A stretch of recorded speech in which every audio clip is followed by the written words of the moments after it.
Hey FlossTube friends, it's Donna Rae Barrow here at Flannel Jammies Farm. This is FlossTube number 13, I think. I'm delighted that you're here today. If you're a first-time visitor, welcome. Pull up a chair, relax, and enjoy your visit here today. If you're a returning visitor, thank you so much for coming back. I enjoy our time together. I wanted to say lots of things today. There are so many things going on. I'm going to take us on a little field trip. I'm going to talk about things that I'm going to be working on, FlossTube to-doings, and then toward the end I'm going to give us a little homesteading update, and you're going to get to see us in the bees. Okay, let's get going. So first off, so many of you have given me charming mentions over the last couple of weeks, and I appreciate it so much. Every time that I hear my name or my channel name, I just squeal like a 5-year-old. It's so much fun for me, and I'm so appreciative. Thank you. Thank you so much. Kindness matters. So I thank you for your kindness. All right, FlossTube to doing. The big one this week is Jessie Marie is having a stitch along. So Jessie Marie does stuff. Her channel is turning 5 here on FlossTube. 5 years of doing FlossTubes. And so to celebrate, Jessie Marie is having a stitch along. It begins today, July 29th.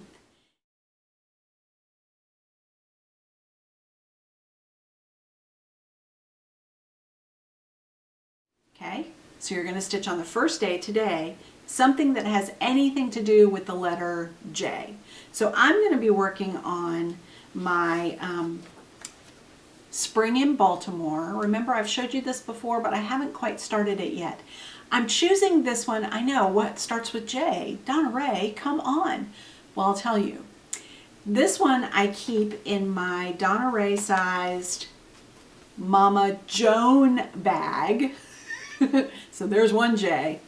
And I also want to do this one because I spend a lot of time in Baltimore. We've talked about that before. I travel for treatment quite often to Johns Hopkins in Baltimore. And so there's my other J, Johns Hopkins. Okay. So this one I'm going to be stitching on 36 count American Chestnut. And this is from R&R Reproductions. And here are, here are the flosses for that one. So I think it's going to be just gorgeous. I can't wait to get started. Jessie Marie, thank you for this opportunity to get started on that. So that's my J. Jessie Marie, M is next, and so I'm going to finally get my start on Mary Ann Raywood. Remember, this is from 1897 Schoolhouse Samplers. Leanne designed this, and it's gorgeous. I'm going to be stitching it on,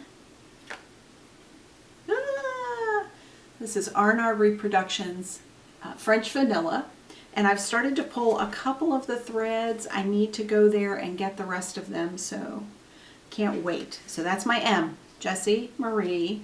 So D does stuff.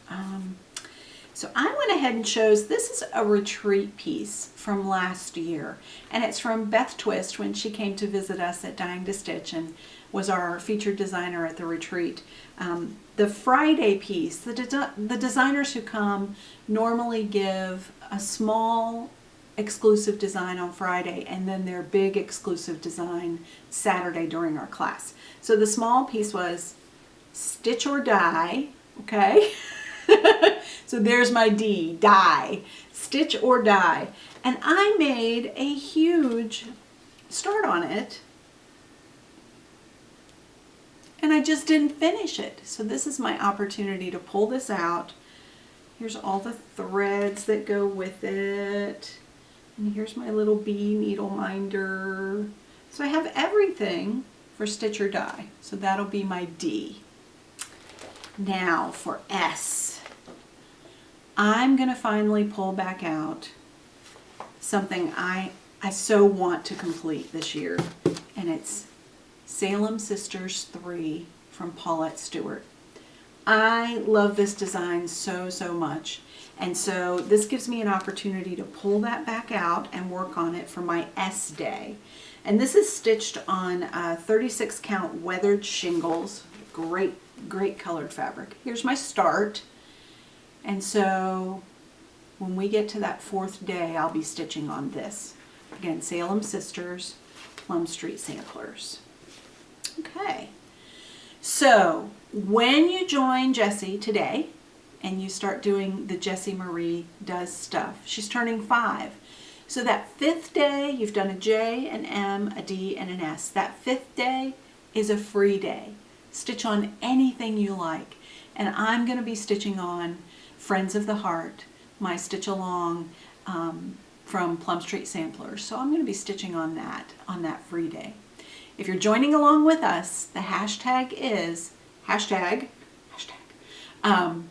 JMDS turns 5. Okay? Jessie Marie, happy Flossiversary. I'm joining in to celebrate with you. All right. So next, I wanted to show you a magical arrival. Grace Patane contacted me and asked for my address, and I sent it to her. She's a very sweet lady.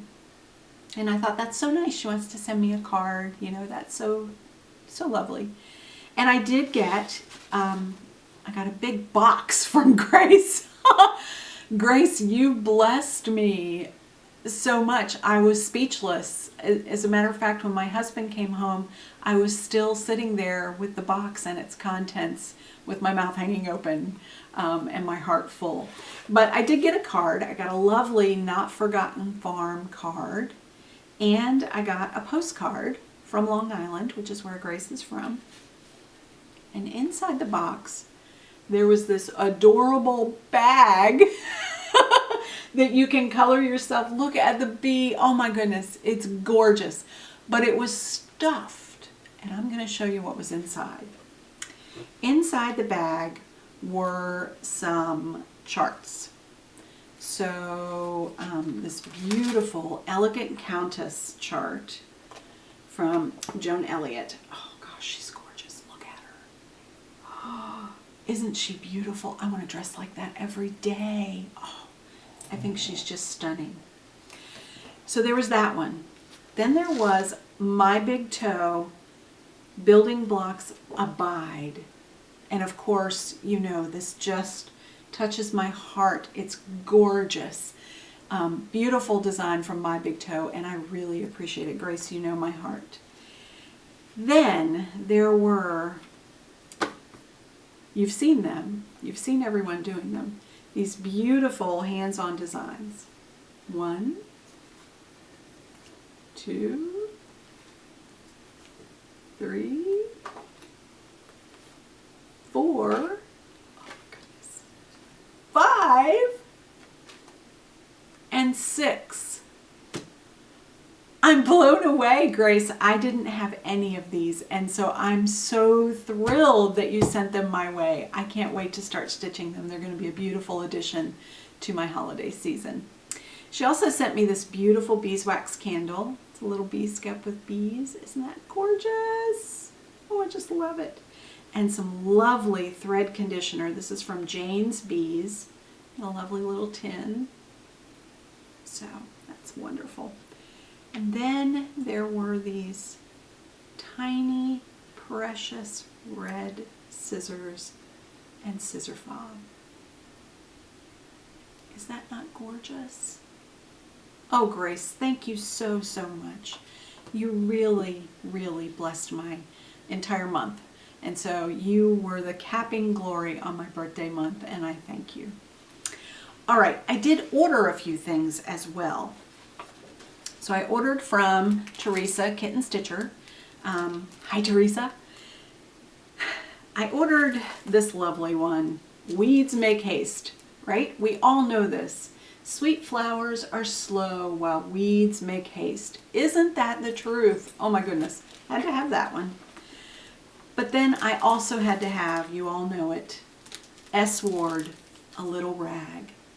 And this is the one that comes with the linen. It's a kit, the linen, and the gorgeous pashmina threads. Oh, so pretty. So I got this, and Teresa sends along a paper mache strawberry. I'm thrilled by this from Teresa's hand. She also sends along candies, which I'm diabetic. I really shouldn't have those. So I got an extra thread. And every time Teresa sends a package, she sends a little anchor floss for us to try with a little tag on the back. It says thanks and just a little anchor floss. Thank you so much, Teresa. I'm going to enjoy stitching these things. So next I wanted to show you my shopping bags from Dying to Stitch. You know, I live about 12 minutes door to door from Dying to Stitch, and that's with traffic. It's dangerous. I'm there a lot, and I love it. I love Ann and Pat so much, and I love the things that they carry in their store. So let's get started. So first I stopped at the candy dish, and I got new linens that were in the candy dish. This is a 10 by 15 piece of 36 count weathered shingles. Again, I love this color so much. It's a beautiful, beautiful gray. Love it. And then I got a 40 count piece, 10 by 17 of espresso. Oh, isn't that beautiful? It's a good neutral. I really love this one. All right, Erica Michaels has two new strawberry patterns out that I had to get. The first one is Scary Berry. Isn't it lovely? It's got this cool haunted house and a witch flying over and the moon. Oh, it's just awesome. I love this one. So that's Scary Berry. And here's another Scary Berry. This one is a ghost in a tree with an owl and the moon. Oh my goodness. Aren't they adorable? I think they're just going to be so great in my little bucket of smalls. So, the next one was Plum Street Samplers Blue Skin. Here he is. Isn't he lovely? Oh. So about this design, I'm going to read this to you. George Washington used two horses during the Revolutionary War, Nelson and Blueskin. Blueskin was the more skittish of the two, but both horses served him well and retired with him at Mount Vernon after the war. Thomas Jefferson once said of George, he was the best horseman of his age and the most graceful figure that could be seen on horseback. Isn't that lovely? Thanks, Paulette. Love it. Then I got, this year's Prairie Schooler Santa. He's adorable. I had to have him. Next from Heart and Hand is the Ye Old Crow Sampler. Isn't it precious? I have a little thing for ravens and crows, and I've stitched a few pieces.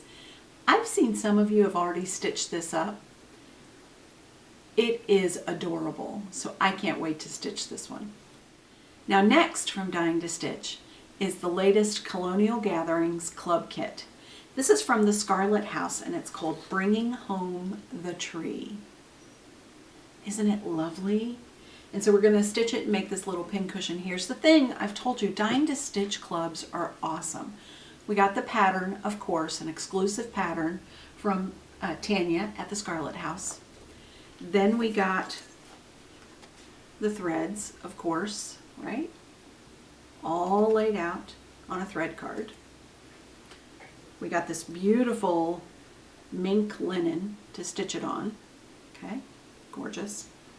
Look at this buffalo check backing fabric. Isn't it beautiful? And we get the trim and a little bell.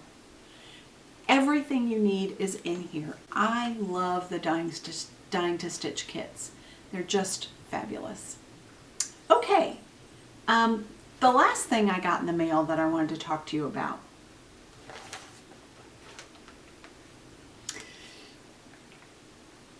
The Victorian Motto Sampler Shop Floss Pack for 'Tis the Season. Oh my gosh, the Tis the Season Stitch Along has gone crazy. There are so many members on the Facebook group that Lynette created. There are so many people on Instagram posting that they're joining in and sharing about their fabrics and their flosses. Here's my plan today. I'm taking my book, this is out of the Blackbird Designs Home for the Holidays book, taking my book and my flosses, and we're going to go on a little field trip to Dying to Stitch. And I'm going to pick my fabric today. Okay? Let's go. So guess where I am, FlossTube friends? I am here at Dying to Stitch, my second home, with my good friend Ann Robbins.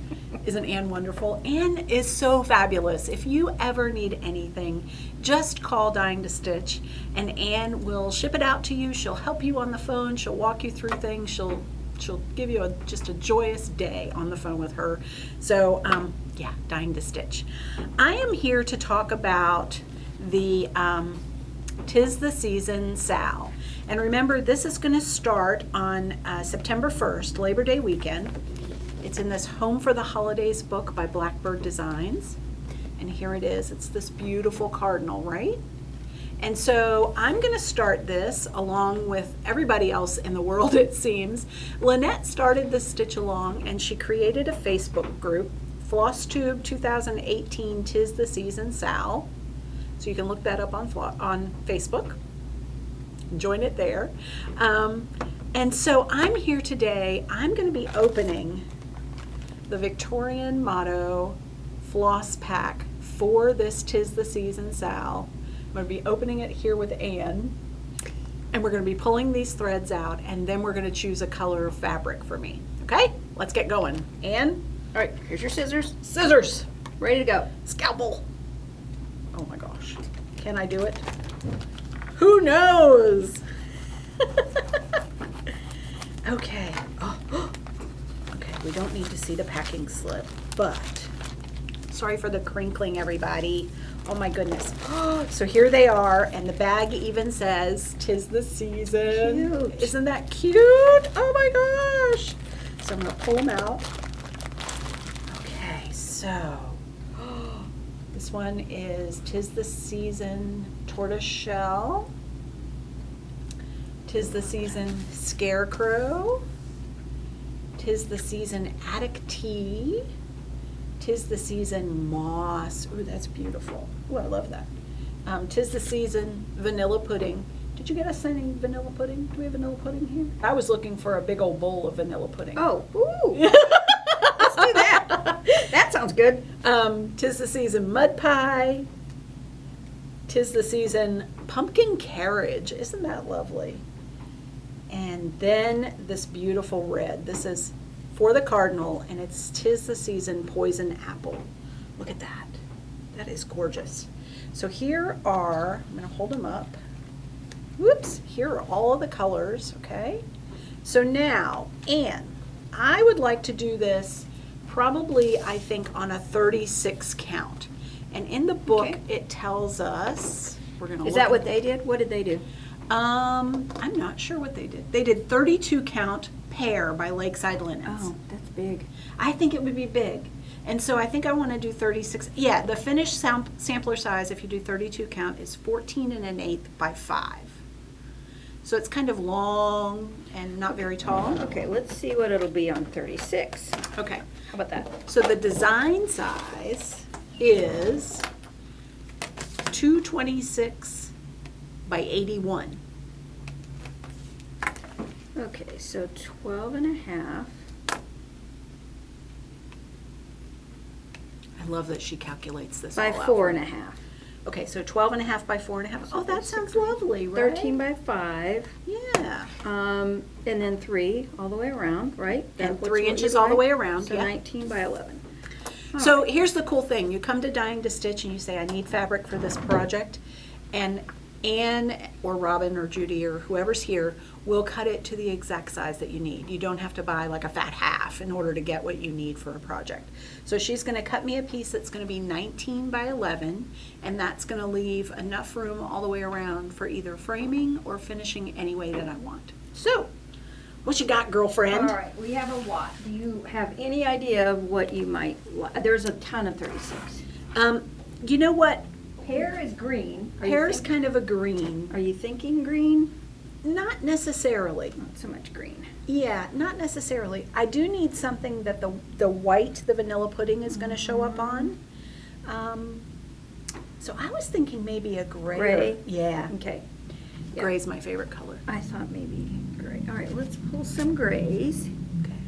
Ooh, that's pretty. Oh, this is withered shingles. Well, yeah, what do you think of that? Oh my gosh, you know it. This is one of my favorite colors, weathered shingles. Oh, that's pretty. Oh, that is gorgeous, isn't it? Look at that, everybody. What do you think? Yeah? This is Nantucket Brew. This is new. It's a little darker. It might be really good. Oh, I love it on that. Look at that white on there. Oh my gosh, you guys. Yeah, that's really pretty. Nantucket Brew. That's really pretty. Oh, that is stunning.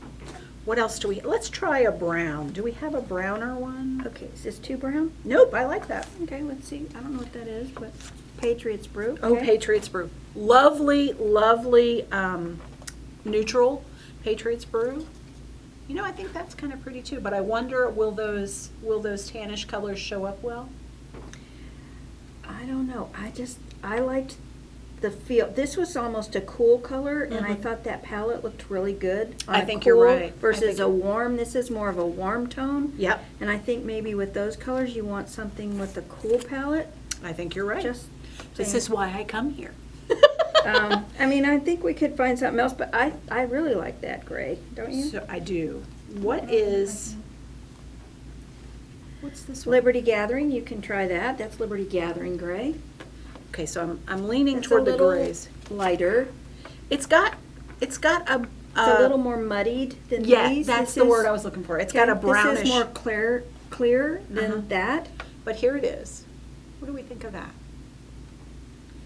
So now I'm going to show you all three.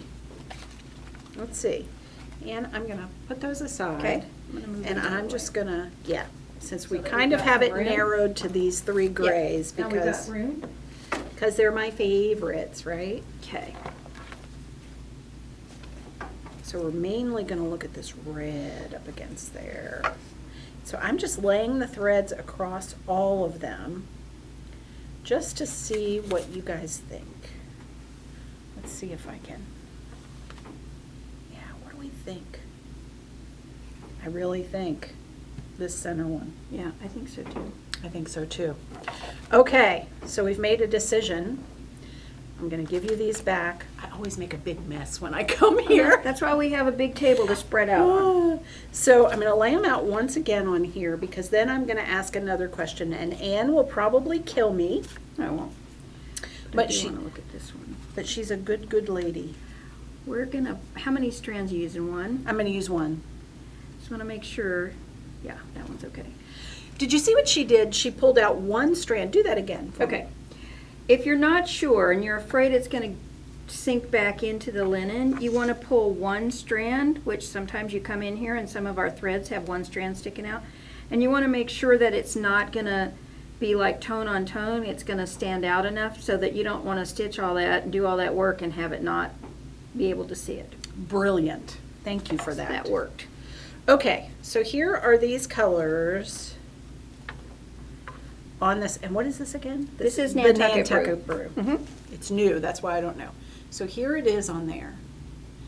So now I'm going to ask another question. Okay. Everybody in FlossTube world who's seen my videos knows that my favorite color of floss in the entire world is Gloriana Poinsettia. Oops. So pretty. It's hung on me. Gloriana Poinsettia, right? It's my favorite. It is a silk, and while I don't want to do the entire design in silks, I mean, that would really be cost prohibitive. My husband might not like that. What do you think, Tom Barrow? But one you could mix and But look at that on the Nantucket Brew. that's pretty. So here's what I think I'm going to do. Nancy, I love this poison apple, but I think I'm going to be saving it for a different project. And I think I'm gonna sub in just the silk for the cardinal. What do you think of that, everybody? I love that. Yeah? I think it looks great. We're choosing a color of linen. Okay, everybody, I'm getting 36 count Nantucket Brew, new at Dying to Stitch. I'm getting a 19 by 11 piece. Nope. Yeah, you're right. Sorry. 19 by 11 piece on 36 count. So Ann's gonna cut it, and I'm gonna walk around a bit. Thank you, Ann, for all of your help. You're welcome. One more thing before I go. Here's what I love about coming to Dying to Stitch and having them cut my fabric. They put on the tag, I love this, they put on the tag the name of the project that you got it cut for. Because if you're like me, you get home and you have these pieces of fabric and you go, What's that for? ruh-roh. They write it on the tag for you. Okay, everybody, I'm gonna do a little walk around. Thanks, Ann. You're welcome.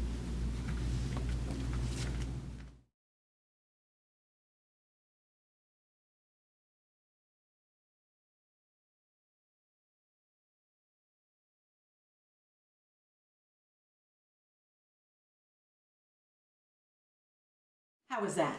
That was a lot of fun, wasn't it? I wanted to share with you today a little homesteading moment. I had a viewer ask me to show a picture of myself in my bee suit for when I'm beekeeping. And so I went ahead and my husband and I filmed a portion that I'm going to insert next, where I put on my bee suit and I show you the different parts of it. And then we open up one of our beehives and we show you inside and we show you some of their delicious, rich, capped honey inside the hive. Okay? Hey friends, we're out in the bee yard today, the apiary, and I had a viewer ask to show myself completely suited up to do beekeeping. So here I am. I'm going to show you before we start doing our inspections what I put on. So I usually wear overalls, and that's because when I put my jacket on, if I bend over, I don't want my back to be exposed because that's an area that could be stung. So I put overalls on. Then I have a bee jacket. We specially ordered these from Brushy Mountain. They're 100% cotton, which means they're going to be a lot more breathable than a blend or a polyester suit. So zip it all the way up. This jacket has an attached hat and veil. And so it zips on, it zips all the way around to keep bees out. And so I will zip that around. And then there's a piece of Velcro to make sure that it's sealed at the zip meet point. Now it's really important, even if you're going to keep bees without a bee suit on, it's really important to wear at least a veil. If you get a bee sting in your eye, there's a very high probability that you will lose that eye. So it's really important to give yourself at least that protection. Some beekeepers don't wear equipment at all. I have a very weakened immune system and a lot of situations with chronic disease and cancer syndrome. So it's really important for me to protect myself. So I do. So I've got my jacket on, and then there's a little loop that goes around my finger. It goes from the sleeve of the jacket around my finger. And then I put my gloves on. And this just keeps the sleeve down in the glove, again, so that there are no gaps that bees can kind of sneak in and say, ooh, I feel a little danger. I think I'm going to sting. These are goatskin gloves. They are sized for my hand.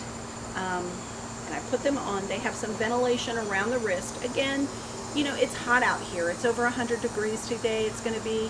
And so I want some protection so that I don't get heat stroke. So I need ventilation here, I need ventilation here, I need natural fibers to help breathe. So these are goatskin gloves. They're really great.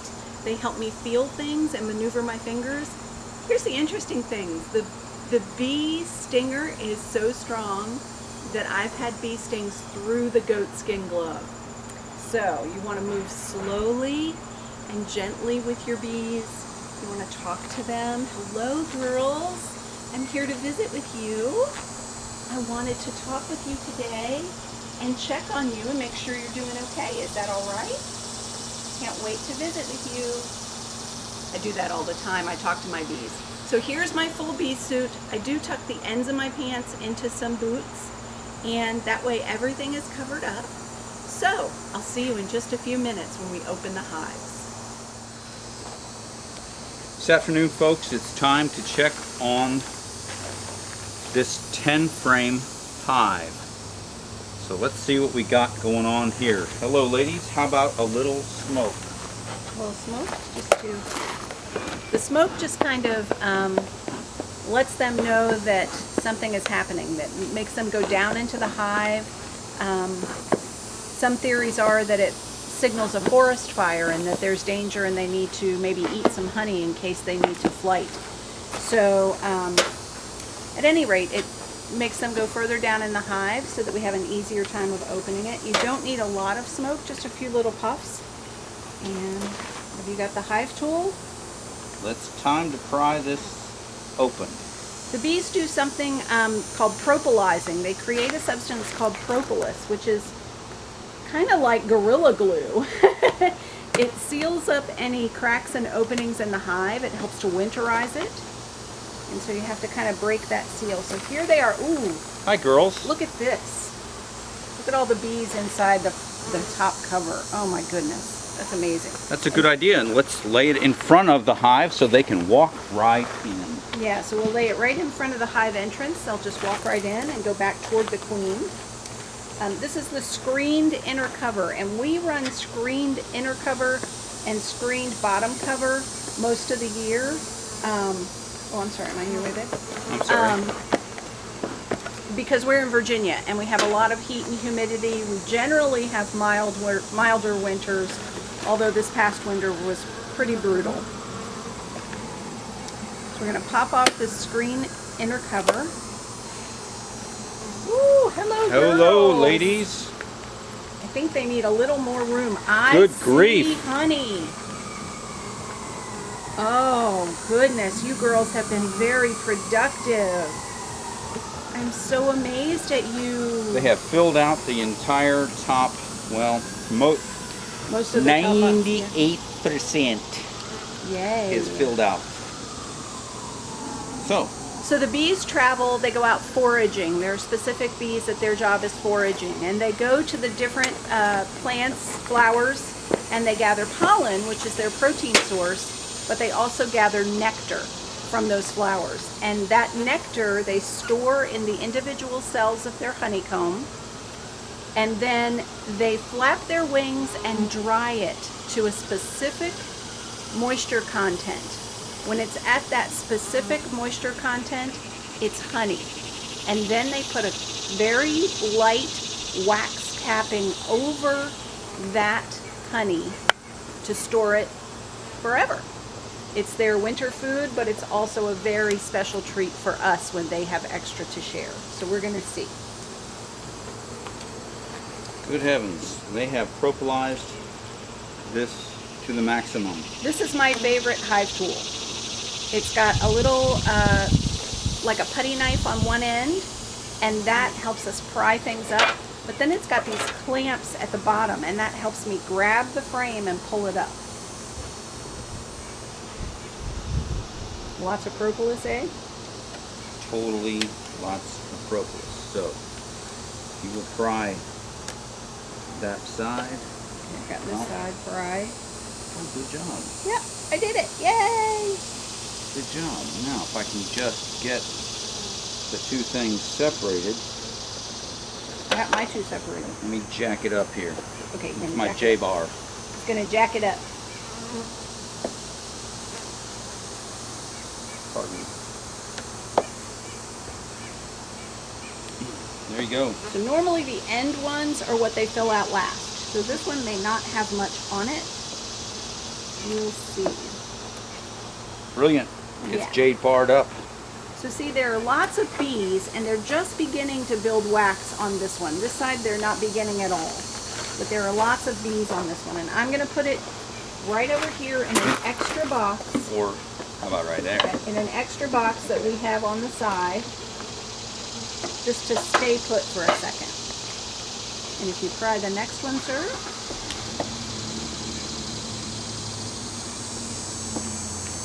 Come on. Ooh. Grace. Okay, so this one, oh, they're building naughty comb. You can see that. Not quite what we want to see. We But call you that know, cross comb. Yeah, the bees do not read the instruction manual, so they do what they do. But you can see that honey dripping. You see that? Oh, so All right. scrumptious. Now we will show you what we're all here to see. Stand by. I don't think I can lift this one, sweetie. All right. So a full frame of honey, a medium frame like this, can weigh 8 to 10 pounds. And look at this. You can see they've covered the entire thing with a light capping of white wax. And see where we split that cross comb when we took the other one out? The honey is just dripping. And if you turn it this way, you can see that it's built out on either side. It's so full of honey. I'm going to let you put that down because I know it's heavy, sweetie. Yes, ma'am. So we will see how much honey they have, and if they have a little bit extra, remember these are all first-year hives because we lost all of our bees last winter. So we generally do not extract honey from first-year hives. We leave that all for the bees so that they can make it through the winter. Oh, another good-looking frame of honey. So we'll see if they have some extra, and if they do, we'll take it inside and we'll show you how we enjoy it. Okay guys, have a great day. Wasn't that fun? We are going to be able to pull a little bit of honey, and I'll share in an upcoming video a little bit more about how we extract that honey. The bees are being very productive, and we're just thrilled that they're thriving. This has been a lovely spring for them. They've had rain and nectar and pollen to go and forage. It's been a beautiful, beautiful time for them. So I'm glad they're doing well. And again, I'll share more with you about the honey extraction in a future video.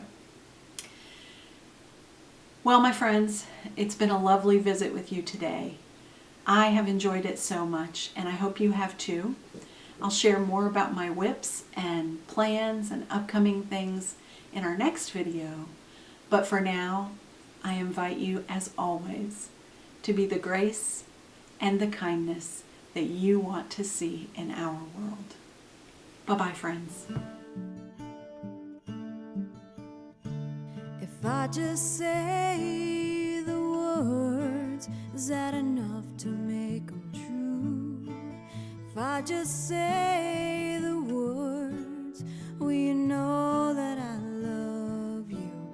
I try to open up my heart so that you can see the truth. If I just say the words,